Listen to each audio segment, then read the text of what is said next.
अरे कल last topic क्या लिया लास्ट? सर आपने स्टेबिलिटी बताई थी उन सब कॉम्प्लेक्सेस की, उसमें से आपने रूल्स बताए थे उसके लिए। वो बता दिया था ऑर्गेनोमेटलिक कंपाउंड्स का। नो सर, वो नहीं बताए थे। अच्छा एक बार चलो ये नोट कर लेंगे जल्दी से, ऑर्गेनोमेटलिक कंपाउंड। अभी थ्योरी वाले टॉपिक है, आज ये खत्म कर रहे हैं जल्दी से। ये इसमें से ऑलमोस्ट तो हो चुके होंगे, लेकिन फिर भी जो रह गए ना, ये थ्योरी वाला टॉपिक है, लेकिन इसके भी क्वेश्चन आए हुए हैं पेपर के अंदर से ही ना, नीट में भी आए हुए हैं, आईआईटी मेंस में भी। तो क्वेश्चन नोट करेंगे। अच्छा ये नैनी नाम से किसने ज्वाइन किया है? सर ऋषिका। सर मैं चेंज करती हूँ, एक सेकेंड। हाँ कर लो। चलो नोट करना है आगे। इसमें पहला टॉपिक जो है ऑर्गेनोमेटलिक्स। कॉमन क्वेश्चन है जो इससे भी आए हुए हैं, नोट कर लेंगे। ऑर्गेनोमेटलिक्स जिसके अंदर मेटल कार्बन बॉन्ड हो या मेटोलॉइड कार्बन बॉन्ड हो, और बोरोन को मेटोलॉइड में काउंट किया हुआ है, वैसे नॉन मेटल है। मेटोलॉइड कार्बन जिसके अंदर होगा वो क्या है? ऑर्गेनोमेटलिक। वो क्या है? ऑर्गेनोमेटलिक। जैसे इसमें दो तरीके के डिफाइंड है पहले, सिग्मा बॉन्डेड, पाई बॉन्डेड। पाई बॉन्डेड के एग्जांपल ज्यादा आते हैं, दोनों इंपॉर्टेंट है वैसे। सिग्मा बॉन्डेड, पाई बॉन्डेड, सही है ना? सिग्मा बॉन्डेड, पाई बॉन्डेड। तो इसमें जैसे मैं एग्जांपल तुम्हें दे रहा हूँ, तुम्हें पहचानना है इसमें से कौन सा ऑर्गेनोमेटलिक कंपाउंड है, कौन सा नहीं है। एज ये क्वेश्चन सबसे कॉमन है, ये क्वेश्चन सबसे कॉमन है, सही है? सिग्मा बॉन्डेड ऑर्गेनोमेटलिक, पाई बॉन्डेड ऑर्गेनोमेटलिक, तुम्हें पहचानना है इनमें से कौन सा ऑर्गेनोमेटलिक कंपाउंड है, कौन सा नहीं है। फर्स्ट CH3 MgBr, बहुत इंपॉर्टेंट ग्रिग्नार्ड एजेंट। ऑर्गेनिक में काफी डिटेल में होगा ये, Grignard agent.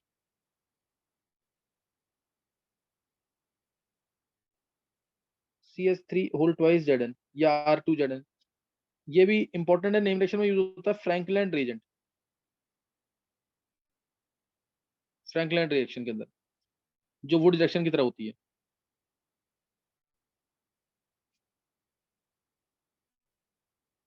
CH3 whole twice CuLi, ये भी बहुत इंपॉर्टेंट एजेंट है, गिलमैन्स एजेंट। कौन सी नेम रिएक्शन में यूज होता है ये? सबको पता होना चाहिए। जो तुम्हारा DNF और कोऑर्डिनेशन टेस्ट है, साथ में नेम रिएक्शन और डिस्टिंक्शन भी है, ध्यान रखना इस बार वेडनेसडे को 5 क्वेश्चन उसके भी होंगे, वो करके आना जरूर तुम्हें। नोट कर लेना इस चीज को, सही है? नेम रिएक्शन और डिस्टिंक्शन, दो टॉपिक और है, वो मैंने सबको भेजा हुआ है, वो करके आना है सबको। CH3 whole twice CuLi, Gilman's reagent, सही ना? गिलमैन्स रिएजेंट है ये। फिर BOCH3 whole thrice, fifth fifth ले लेते हैं, जैसे AlCH3 whole thrice, sixth CH3 whole twice BE,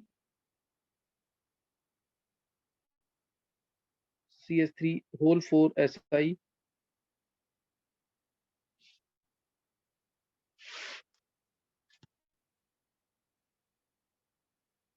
eight CH3Cn,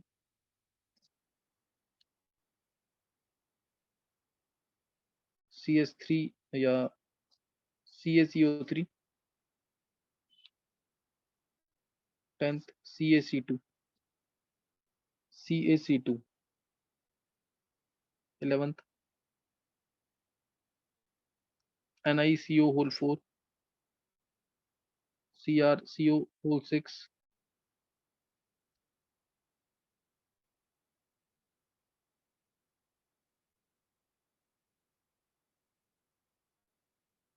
FeCO5, Mn2CO whole 10,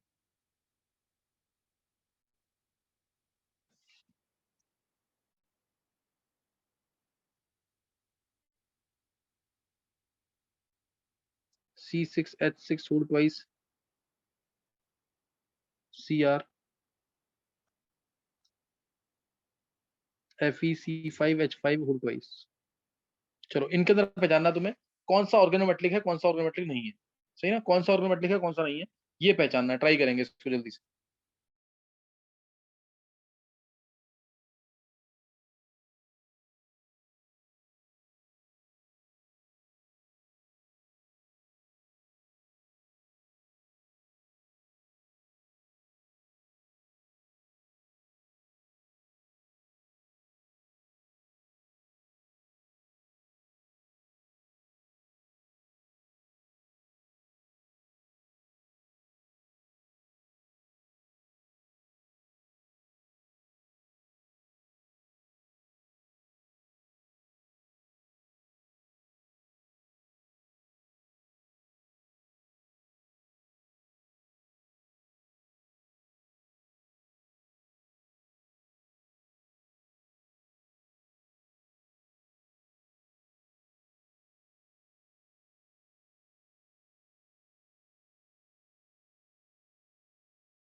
हाँ निकाल लिया सबने आंसर?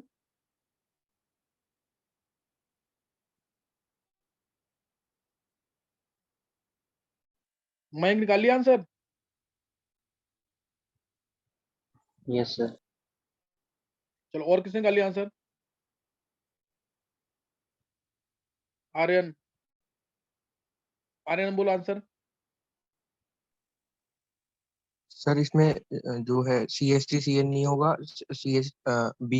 BOCH3 होल थ्राइस नहीं होगा, CaCO3 नहीं होगा, CaCO2 नहीं होगा, बाकी सारे होंगे। बिल्कुल सही है। ये चार नहीं है, बस एक, दो, तीन और ये चार, ये चार नहीं होंगे, बाकी सारे होंगे। बाकी सारे होंगे। मेटल कार्बन बॉन्ड ये रहा, मेटल कार्बन बॉन्ड ये रहा, मेटल और कार्बन का बॉन्ड बनेगा। इसमें बोरोन का कार्बन के साथ डायरेक्ट बॉन्ड नहीं है। एल्यूमिनियम कार्बन बॉन्ड है, मेटल कार्बन बॉन्ड है, मेटलॉइड कार्बन बॉन्ड है। अब ये तीन जो हैं, अगर इनको देखोगे तुम, तो इसके अंदर तुम्हें मेटल कार्बन बॉन्ड दिखेगा। इसमें तो है ही नहीं बिल्कुल। सीएन में, सीएन मेरे को एक्चुअली में ये देना चाहिए था इसको, KCN। मेटल है और कार्बन है, मेटल कार्बन बॉन्ड है इसके अंदर। इसके अंदर भी 2+ और CO3 2- मेटल कार्बन बॉन्ड है, Ca2+ C2 2-। इसमें भी मेटल कार्बन बॉन्ड है, तीनों में है। ये तीन एक्सेप्शन है, साइनाइड, कार्बोनेट और कार्बाइड। साइनाइड, कार्बोनेट और कार्बाइड, जिनकी प्रॉपर्टीज मैच नहीं करती, जिनकी प्रॉपर्टीज मैच नहीं करती हैं किससे? ऑर्गेनोमेट्रिक से। So they are not considered under organometallic, इसलिए इनको ऑर्गेनोमेट्रिक नहीं मानते।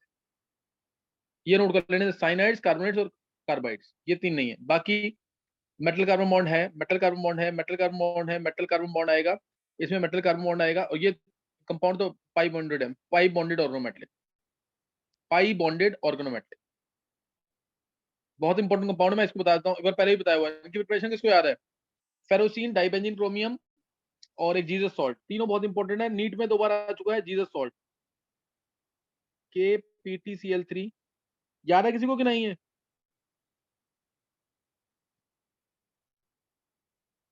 C2H4, eta2C2H4, कुछ याद है किसी को कि नहीं? जीसस सॉल्ट ये रहा। इसकी प्रिपरेशन 2 बार, प्रिपरेशन कह रहा हूँ, इसके ये कंपाउंड 2 बार आ चुका है नीट के पेपर में, जीसस सॉल्ट। प्रिपरेशन इसकी मैंने बताई हुई है, K2PtCl4 प्लस इथीन, तो ये मिल जाएगा। eta2 का क्या मतलब है यहाँ पे? eta2 का क्या मतलब है यहाँ पे? Hepticity 2। हाँ, हेप्टिसिटी 2 का मतलब क्या है? क्या मतलब है इसका? कि 2 कार्बन लिंक्ड है सेंट्रल एटम के साथ, 2 कार्बन लिंक्ड है सेंट्रल एटम के साथ, ये मतलब होता है इसका। सही ना, 2 कार्बन लिंक्ड है सेंट्रल एटम के साथ, तो ये तुम्हें इसके अंदर ध्यान रखना है, KPtCl3C2H4। दूसरी प्रिपरेशन फेरोसीन, इसमें यूज करेंगे eta5।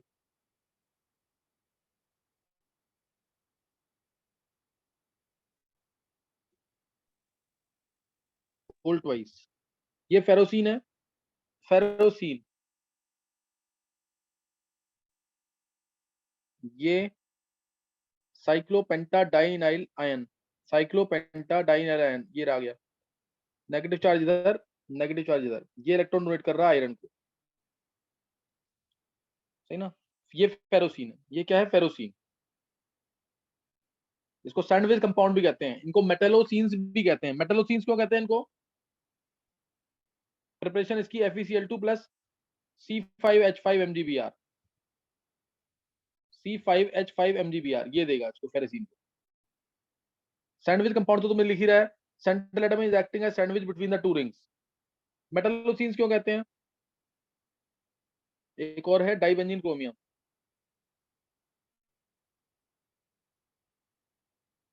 क्रोमियम। इसके मैंने तुम्हें क्वेश्चंस कराए हुए हैं, कार्बन कार्बन बॉन्ड लेंथ पे क्या फर्क पड़ेगा?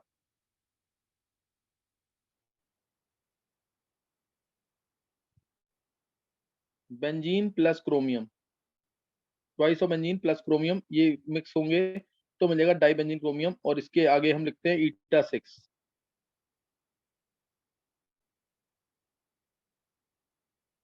हाँ, इन दोनों को मेटलोसीन्स कहते हैं। क्यों कहते हैं मेटलोसीन्स इनको? ऐसे कॉम्प्लेक्सेस जिसमें कार्बोसाइक्लिक लिगेंड्स हो, तो ये कार्बोसाइक्लिक लिगेंड है, कार्बन है पूरे में और साइक्लिक भी है। ऐसे ये भी कार्बोसाइक्लिक लिगेंड है, बेंजीन, ठीक है, बेंजीन भी क्या कार्बोसाइक्लिक लिगेंड। ये ध्यान रखना, क्वेश्चन इंपॉर्टेंट है। और ये जो पाई कॉम्प्लेक्स बन रहे हैं, ये पाई कॉम्प्लेक्स, ये पाई कॉम्प्लेक्स, ये पाई कॉम्प्लेक्स, जो पाई कॉम्प्लेक्स बन रहे हैं ये ट्रांजिशन मेटल्स ही बनाते हैं। क्यों बनाते हैं?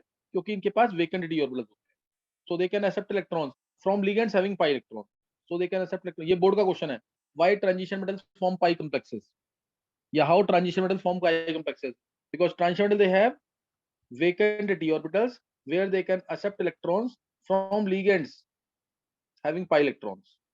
ये तीन पाई कॉम्प्लेक्स है, तीनों याद रखना। एक एग्जांपल दे देना है, जैसे जीसस सॉल्ट, ये जीसस सॉल्ट है, ये पहले भी कराया हुआ मैंने, इसको जरूर कर लेना, तीनों इंपॉर्टेंट है। ये 2 बार आ चुका नीट में ये वाला जीसस सॉल्ट जो है, तो ये इंपॉर्टेंट है यहाँ पे, सही है। नेक्स्ट नोट करेंगे आगे हम, नेक्स्ट नोट करना है आगे, मेटल कार्बोनिल्स, ये भी हो चुका topic. Metal carbonyls, metal carbonyls क्या होंगे? जिसमें कार्बन मोनोऑक्साइड लिगेंड होगा। जैसे मैंने एग्जांपल पीछे लिखी थी सारी, अभी FeCO5, FeCO5 जिसमें sp3 डाइब्रेशन होती है, CO, CO,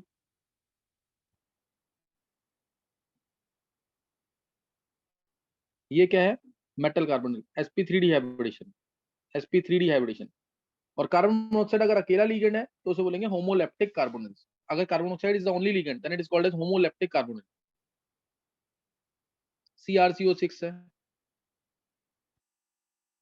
तो ऑक्टाहेड्रल शेप हो जाएगी।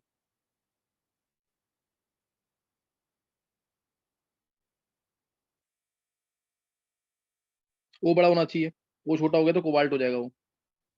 ये सारे स्ट्रक्चर बनाए हुए हैं डबल रिंग वाले। ये है मेटल कार्बोनिल्स है। ये क्या है? मेटल कार्बोनिल जिसके अंदर सिनर्जिक बॉन्डिंग होगी, जिसमें सिनर्जिक बॉन्डिंग होगी, जैसे Fe2CO whole 9, ennea carbonyl di iron 0, E double N use करेंगे, एनिया कार्बोनिल डाई आयरन 0। तो इसमें आयरन और आयरन के बीच में बॉन्ड, क्योंकि ये ऑड नंबर है इसीलिए एक CO यहां लेना पड़ेगा तुम्हें, और 4 ऐसे, या 3 ले लो इधर और 3 उन दोनों के साथ, कैसे भी ले सकते हैं। मतलब दोनों आयरन पे सिमेट्रिकल शो करना है तुम्हें कार्बोनिल ग्रुप। ये है ennea carbonyl di iron 0, ennea carbonyl di iron 0, ये स्ट्रक्चर है। Mn2CO होल 10 है। सर ये मेटल टू लिगेंड का भी एग्जांपल होता है? हाँ ये है।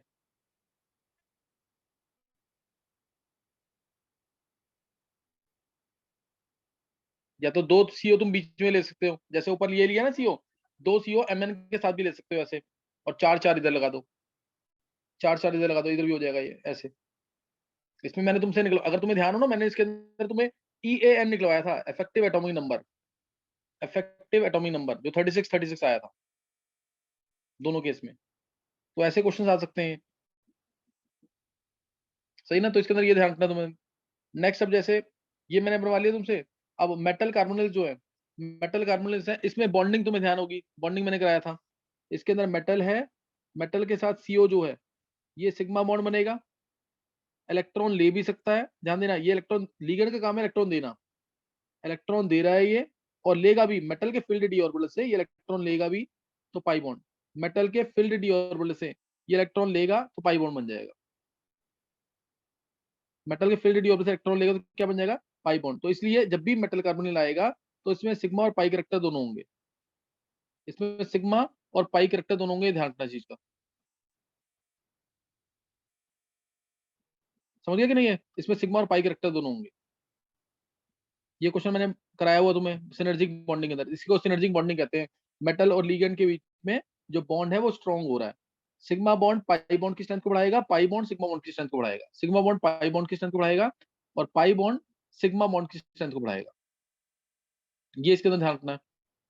ये सारी चीजें इंपॉर्टेंट है इसके अंदर। सिनर्जिक बॉन्डिंग इसी को कहते हैं यहाँ पे, सही है, सिनर्जिक बॉन्डिंग। ध्यान है कि नहीं synergic bonding? Synergic bonding, synergic effect याद है किसी को कि नहीं?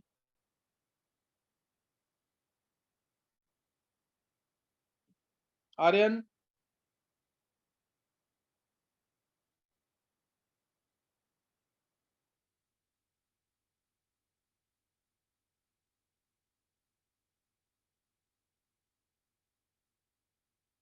नहीं याद है किसी को भी?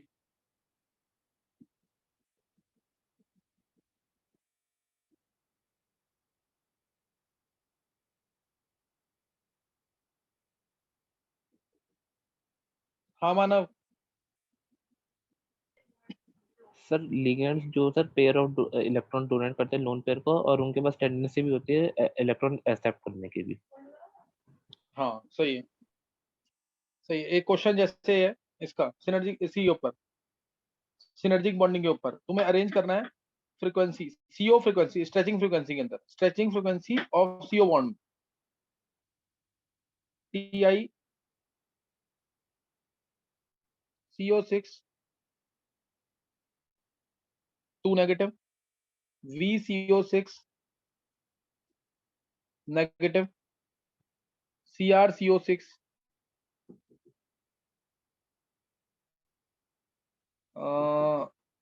MnCO6 positive. इनको अरेंज करना है तुम्हें, मान लो मेटल कार्बन बॉन्ड ऑर्डर के अंदर, मेटल कार्बन बॉन्ड ऑर्डर में अरेंज करो इन चारों को।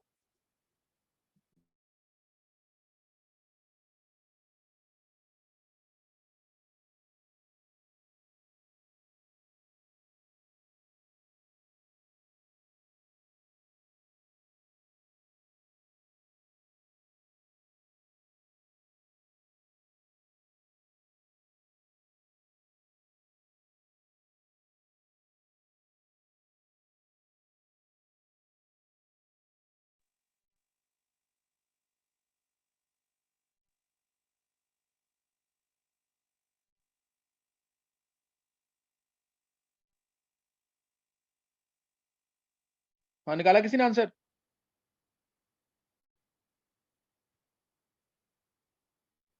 The 1, 2, 3, 4 bond length. 1 2 3 4, ये कौन सी बॉन्ड लेंथ है? The CO. CO bond length तूने बोला, ये मैंने बोला मेटल कार्बन बॉन्ड ऑर्डर। हाँ लक्षिता बोलो।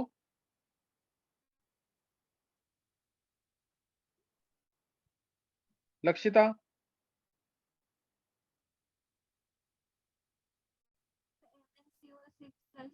सबसे कम होगा। लक्षिता आवाज नहीं आ रही तुम्हारी।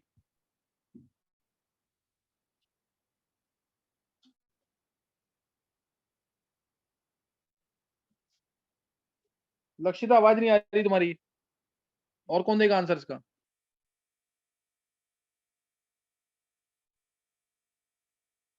और तुम लोगों ने फिर पढ़ाई, नव्या,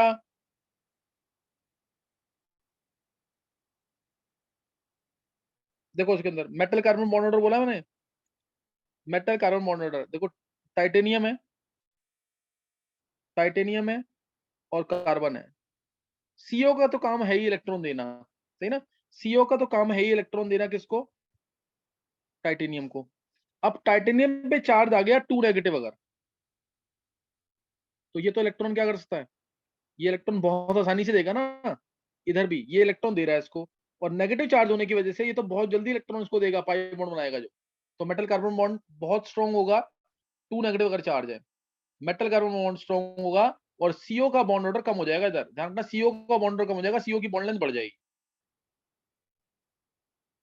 सही ना? सीओ और मेटल कार्बन की स्ट्रेचिंग फ्रीक्वेंसी भी बोलना, मेटल कार्बन की स्ट्रेचिंग फ्रीक्वेंसी जो है वो भी ज्यादा होगी अगर मेटल कार्बन बॉन्ड, जिसका बॉन्ड स्ट्रॉन्ग, जिसका बॉन्ड ऑर्डर ज्यादा, उसकी स्ट्रेचिंग फ्रीक्वेंसी भी ज्यादा। ये ध्यान रखना, सही ना? Stretching frequency directly proportional to bond order होता है। मैंने बोला मान लो stretching frequency of CO bond, तो तुम बोलोगे directly proportional to bond order of CO, clear? Bond order for CO.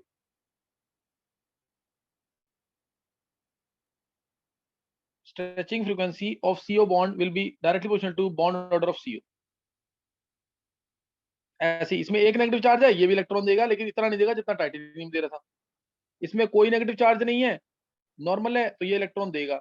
इसमें पॉजिटिव चार्ज है तो इसकी देने की टेंडेंसी बहुत कम होगी। इसका metal carbon bond order, metal carbon bond order पूछ सकता है, सीओ बॉन्ड ऑर्डर पूछ सकता है, मेटल कार्बन बॉन्ड लेंथ पूछ सकता है, सीओ बॉन्ड लेंथ पूछ सकता है, या पांचवा स्ट्रेचिंग फ्रीक्वेंसी पूछ सकता है किसी बॉन्ड की। तो ये ऑर्डर है मेटल कार्बन बॉन्ड ऑर्डर का। मेटल कार्बन बॉन्ड ऑर्डर का ये आएगा बॉन्ड ऑर्डर या उसकी स्ट्रेचिंग फ्रीक्वेंसी, समझ गए कि नहीं? ये अब एक चीज और सुन लेंगे जल्दी से, properties of metal carbonyls. Properties of metal carbonyls, metal carbonyls पढ़ लिया है, इसकी प्रॉपर्टीज क्या है? जितने भी मेटल कार्बोनिल्स होते हैं ना, दे ऑल आर सॉलिड्स, ये सब सॉलिड्स होते हैं, एक्सेप्ट दो हैं सिर्फ जो लिक्विड्स हैं, all are solid except two, NiCO4, FeCO5, ये दोनों लिक्विड है। सेकंड पॉइंट, इनकी रिएक्टिविटी जो होती है partly due to carbon monoxide and partly due to central atom. Reactivity partly due to carbon monoxide and partly due to central atom. Reactivity इनकी partly due to carbon monoxide and partly due to central atom, ये होती है second property ये। और third property ये जो होते हैं सॉल्युबल होते हैं हाइड्रोकार्बन सॉल्वेंट्स के अंदर, soluble in hydrocarbon solvent, they are soluble in hydrocarbon solvent के अंदर, यानी नॉन पोलर के अंदर सॉल्युबल है, एक्सेप्ट दिस, ये नहीं होता सॉल्युबल इसके अंदर, एनिया कार्बोनिल डाई आयरन 0, ये सॉल्युबल नहीं, सही ना? फिर उसके बाद मोनो जो न्यूक्लियर होंगे जैसे NiCO4, FeCO5, जो मोनो न्यूक्लियर है ये जनरली कलरलेस होंगे। ये क्या होते हैं? कलरलेस होते हैं, वोलेटाइल और टॉक्सिक भी होते हैं। ये कलरलेस होंगे, वोलेटाइल होंगे और टॉक्सिक होंगे। मोनोन्यूक्लियर जो कार्बोनिल्स हैं वो कलरलेस होंगे, टॉक्सिक होंगे, वोलेटाइल होंगे। पॉलीन्यूक्लियर का डीप कलर होगा, पॉलीन्यूक्लियर जैसे ये वाला Mn2COL10, Fe2COL9, इनका डीप कलर होगा। ये इनकी प्रॉपर्टीज है। यूजेस में ये कैटलिस्ट की तरह यूज होते हैं और precursors for the synthesis of organic compounds, मतलब एक यूज होंगे कैटलिस्ट की तरह, मेटल कार्बोनिल्स यूज होते हैं एज कैटलिस्ट यूज होंगे, या फिर सिंथेसिस ऑफ ऑर्गेनिक कंपाउंड्स का फॉर्मेशन करते हैं, ऑर्गेनिक कंपाउंड्स के फॉर्मेशन में यूज होंगे। बस तुम्हें ये ध्यान रखना है मेटल कार्बोनिल्स के अंदर, सही ना? थ्योरी वाला टॉपिक है लेकिन छोड़ना नहीं है, करना जरूर है ये भी, सही ना? थ्योरी वाला टॉपिक है, छोड़ना नहीं है इसको भी, ये भी ढंग से करना है।